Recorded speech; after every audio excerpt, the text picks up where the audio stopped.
கர்த்தர் நம்மேல் பிரியமாயிருந்தால் அந்த தேசத்திலே நம்மை கொண்டு போய் பாலும் தேனும் ஓடுகிற அந்த தேசத்தை நமக்கு கொடுப்பார் என்று என்னாகமம் 14:8 வாசிக்கிறோம். எனக்கு அன்பானவர்களே, இந்த நாள் தியானத்துக்கு உங்களை அன்போடு அழைக்கிறேன்.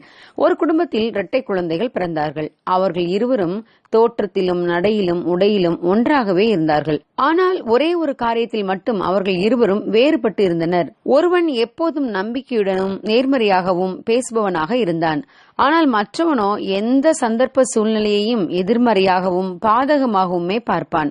பெற்றோர்கள் இவர்களின் இந்த இரு வேறுபட்ட மனநிலைமையையும் பார்த்து கவலையடைந்தார்கள். இறுதியாக அவர்களை டாக்டரிடம் அழைத்து சென்றனர். டாக்டர் அந்த பெற்றோர்களுக்கு ஒரு ஆலோசனை கொடுத்தார். உங்கள் பிள்ளைகளின் அடுத்த பிறந்த நாளுக்கு நான் சொல்வதைப் போல வெகுமதி கொடுங்கள்.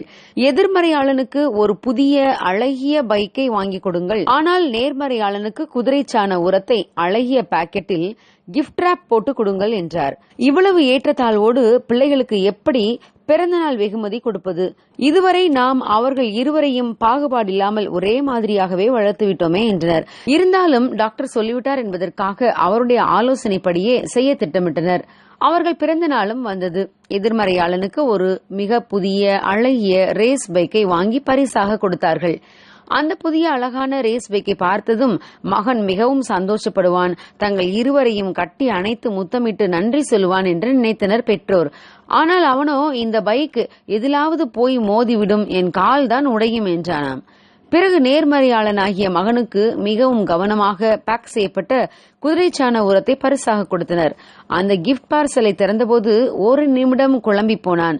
பிறகு சந்தோஷத்தோட, நீங்கள் என்னை முட்டாளாக்க முடியாது, இவ்வளவு குதிரைச்சாண உரம் இங்கு இருக்க வேண்டுமானால் கண்டிப்பாக குதிரையும் இங்குதான் இருக்க வேண்டும், எங்கே என் குதிரை என்று தேடிக்கொண்டே சென்றானாம். பிரியமான தேவனுடைய பிள்ளைகளே, இதை போலவே நமது வாழ்க்கையிலும் அநேக சூழ்நிலைகளில் எதிர்மறையான பாதகமான வாய்ப்புகளையே சிந்திக்கிறோம்.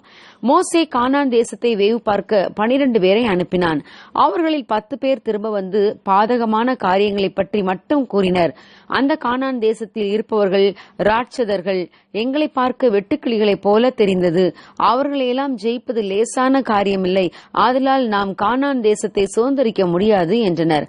ஆனால் யோசுவாவும் காலேபும் பாதகமான காரியங்களை சொல்லாமல், தேவன் நம்மேல் பிரியமாயிருந்தால் அந்த பாலும் தேனும் ஓடுகிற தேசத்தில் நம்மை கொண்டு போய் சேர்ப்பார், நாம் எளிதில் அந்த தேசத்தை சுதந்திரித்துக் கொள்ளலாம் என்று விசுவாசமாக சொன்னார்கள்.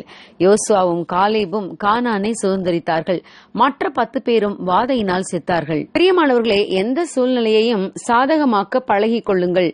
முறுமுறுத்து கொண்டும் குறை கூறிக்கொண்டும் இராமல் எந்த பிரச்சனையையும் நேர்மறையாக அணுகுங்கள். கர்த்தர் உங்களோடு இருப்பார்.